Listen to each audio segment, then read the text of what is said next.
Bonjour à tous. Je vous souhaite une excellente matinée ou une excellente soirée, dépendant à quel moment est-ce que vous visionnez cette vue. Comme dirait mon père, on s'en va aux vues. Alors, pardon. Aujourd'hui, configuration du DNS. On va faire principalement trois choses. En fait, deux. La première, on va configurer un redirecteur. On va expliquer aussi qu'est-ce que c'est un redirecteur. On va vouloir que le redirecteur soit le serveur 8.8.8.8. On va voir à quoi ça sert que ça mange en hiver.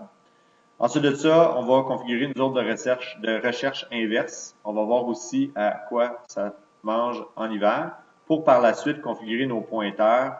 Les pointeurs, c'est quelque chose qui va avec la zone de recherche inverse. C'est deux choses qui vont ensemble.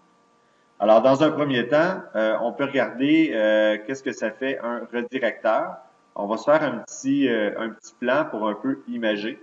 Alors, on va se placer dans un réseau local qui est ici, dans lequel on a plein de clients. Donc, nos clients sont ici. Nos clients, eux, ont besoin de naviguer, ont besoin d'aller sur Internet, ont besoin d'utiliser des ressources internes et vont, pour ce faire, consulter, on le sait, notre serveur DNS dans notre réseau local. Alors, s'il veut faire une résolution de nom, exemple, il veut savoir DC1, c'est égal à quelle adresse IP, bien, il va consulter le DNS. Le DNS, il va lui dire que DC1, c'est telle adresse IP, puis ça va finir là. Alors, jusque-là, ça va bien. Par contre, lorsque lui ici demande, exemple, Google, je toujours avec Google, .jp, tiens, il va aller voir Google du Japon. Il dit, Google.jp, c'est quoi l'adresse IP, monsieur DNS? Alors, lui a aucune idée c'est quoi Google.jp. Alors, à ce moment-là, on va avoir une configuration qui va s'appeler un redirecteur. Et un redirecteur, c'est tout simplement d'avoir un autre serveur DNS qui est sur le web, qui peut être le DNS du FAI, qui peut être n'importe quel DNS de la Terre, ça ne dérange pas. Et à ce moment-là, le serveur web va demander la question, hey, Google.jp, là, c'est quoi effectivement l'adresse IP? Le DNS du FAI, du fournisseur d'accès Internet, va répondre à notre serveur DNS, qui lui va le mettre en cache, qui va le mettre en mémoire, et il va répondre à notre client. 30 secondes après, un autre client demande google.jp, il ne fera pas la demande nécessairement à l'externe, il va lui répondre à partir de sa mémoire cache. De temps en temps, il va aller valider des changements, mais c'est tout. Alors, ça va augmenter la performance, puis ça va permettre la résolution de noms qui n'appartiennent pas à notre domaine, tout simplement. Alors, un redirecteur, on configure ça de la manière suivante. On va dans notre serveur, dans les outils d'administration DNS. C'est quelque chose qui se configure tout simplement en cliquant droit sur l'autre serveur dans les propriétés et on a un onglet qui s'appelle redirecteur qui est juste là et c'est ici qu'on va configurer nos redirecteurs. Alors, les redirecteurs sont des serveurs DNS qui permettent à ces serveurs de résoudre des requêtes DNS liées aux enregistrements n'ayant pu être résolus. C'est ce que je vous ai expliqué auparavant avec le petit dessin. Alors, on va dans Modifier et on ajoute, on clique ici pour ajouter une adresse IP. Alors, je vous demandais dans l'exercice de rajouter 8.8.8.8. Et à ce moment-là, on a une validation automatique. Vraiment, ici, là, le serveur a validé qu'on était capable d'utiliser ce serveur-là, qui est le DNS de Google. Je l'utilise fréquemment pour faire des tests parce que, évidemment, ce serveur-là a comme une adresse IP assez simple à retenir. Et tout simplement, on appuie sur OK et c'est terminé. Alors, on peut rentrer plus qu'un redirecteur. On pourrait penser à utiliser des DNS de notre fournisseur d'accès Internet, des DNS de Google, des DNS OpenDNS aussi, peut être très intéressant à utiliser pour résoudre des noms à l'externe. Alors, ça va nous permettre d'avoir des belles résolutions de noms dans un premier temps. Dans un deuxième temps, on a une demande qui est de créer ce qu'on appelle une zone de recherche inverse. Alors ici, je vais la supprimer parce que j'en avais déjà créé une auparavant. Mais qu'est-ce que c'est qu'une zone de recherche inversée? C'est tout simplement lorsqu'on va interroger notre serveur DNS avec la commande nslookup. Lorsque je vais entrer dans mon serveur DNS quelque chose comme une adresse IP, tout simplement, on va me donner le nom de l'ordinateur qui y est associé. Ça peut être très utile en gestion de réseau d'avoir une zone de recherche inverse. Alors, 172, 21, non, pardon, c'est 20. Et là, j'ai peur que ça fonctionne étant donné que je viens de supprimer et que ça se peut que la résolution de nom soit en cache. Enfin, je vais essayer, là. 20.0. Je vais utiliser celui de mon client. Tiens. Comme ça, je vais être certain que ça fonctionne.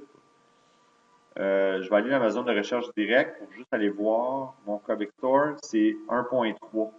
20.1.3. Alors, je vais essayer de lui demander cette adresse IP-là. 20.1.3. Là, je suis sûr qu'il ne donnera pas la réponse. Alors, quand je fais ça, ben, j'ai pas de réponse. Alors, l'objectif de la zone de recherche inversée, c'est justement d'avoir une réponse. OK? Fait qu'on va voir comment on la crée. Alors, c'est très, très simple. Alors, on clique dans zone de recherche inversée, on clique droit et on fait nouvelle zone. Et c'est pratiquement toutes les options par défaut qu'on va sélectionner pour la nouvelle zone. On fait une zone principale de recherche inversée.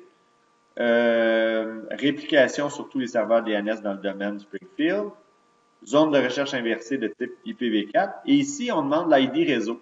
L'ID réseau, c'est tout simplement les premières sections de notre réseau. Alors, dans notre cas, c'est 172, 20 et 20.0. Alors, ça, c'est l'ID de mon réseau. Vous devez le mettre dans l'ordre. En général, il va y avoir une inversion dans la configuration qui va être effectuée, c'est-à-dire que le serveur va le voir à l'inverse. Il va voir 0, 20 et 172. Mais ici, vous devez vraiment configurer la première ID de votre réseau. Voyez-vous ici la config qui fait là, est inscrit en grisé juste ici. 0.20.172.in.addr.arpa. On fait suivant. Autorisation des mises à jour dynamiques sécurisées, c'est ce qui est recommandé et c'est terminé. Alors, on a notre zone de recherche inversée qui ne fonctionnera pas parce qu'il n'y a aucun pointeur qui ont été configurés. Alors, dans ce cas-là, il faut configurer un pointeur, forcer les pointeurs à être actifs. Alors, on va dans Springfield.local, on clique droit sur les propriétés de notre client, okay, celui que j'essayais de résoudre tantôt, puis on a juste à cliquer « Mettre à jour l'enregistrement de pointeur PTR associé » dans la zone de recherche directe.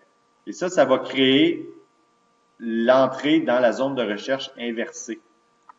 Alors, on y va comme ça et on fait la même chose pour celui-là. Il avait déjà été fait probablement, là. Si on le force à revenir, techniquement, ça devrait effectuer des entrées dans notre zone de recherche inversée.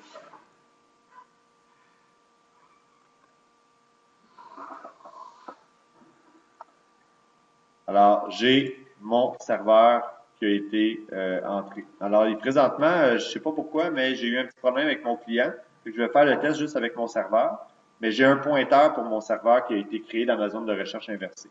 L'impact de ça, c'est quoi? C'est lorsque je vais interroger mon serveur DNS, si je lui donne l'adresse IP de mon serveur, 172.20.0.1, il devrait me donner le nom de la machine et ça ne fonctionne pas. Est-ce que j'ai le bon? 172.20.0.1. Oui. Peut-être faut-il redémarrer le serveur DNS. On redémarre le serveur DNS. Alors, j'ai redémarré le serveur, je refais NSLOOKUP et pour me rendre compte que mon erreur ne venait pas de là, mon erreur vient tout simplement du fait que lorsque j'ai fait NSLOOKUP, le serveur DNS par défaut, c'est 10.28.2.6. D'où vient ce serveur-là? Bien, il vient tout simplement de ma deuxième carte réseau. Hein, j'ai deux cartes réseau dans ce serveur-là. Puis, sur ma carte externe, qui, elle, probablement a comme DNS principalement 10.28.2.6. Alors, juste ici, là, 10.28.2.6 comme DNS. Alors, il vient de là, tout simplement. C'est pour cette raison-là que la résolution n'a pas fonctionné. J'avais mal vu l'adresse du serveur. Alors, je peux modifier ça en faisant server, espace, 10, pas 10, 172, 20, 0.1. Alors, on va se connecter directement sur notre propre serveur DNS pour interroger. Et on va lui demander, hey, écoute, Bob, 172.20.0.1, c'est quoi le nom? Et là, le nom fonctionne. Alors, cette passe-passe-là, cette résolution de nom-là fonctionne à cause de la zone de recherche inversée. Alors maintenant, on peut lui demander SRV1, c'est quoi? Puis l'adresse IP, qu'est-ce que ça donne? Alors, il va être capable de nous répondre dans les deux sens, tout simplement. Alors, c'est de cette manière-là qu'on va être capable de configurer. Alors, pour résoudre notre petit problème là, de lien externe, ce qu'on pourrait faire, là, c'est d'aller dans IPv4, dans les propriétés, puis de donner l'adresse IP de notre serveur 172.20.0.1. Alors, dans le IPv4 de notre carte externe, on force notre serveur DNS pour être celui qui est configuré. Et ça va régler notre problème de résolution de nom. Au lieu de faire ça, là, techniquement, quand je fais exit, si je reviens dans un S-Lookup, je devrais avoir 172.20.0.1 comme résolution. Fait que c'est ce qu'on devrait avoir a priori là, par défaut. Fait que c'est un petit problème de résolution de nom dans mon serveur que j'ai résolu. Alors, il faut être très à l'aise avec la commande NSLOOKUP, comprendre comment qu'elle fonctionne pour pouvoir analyser, si on veut, comment fonctionne notre serveur DNS.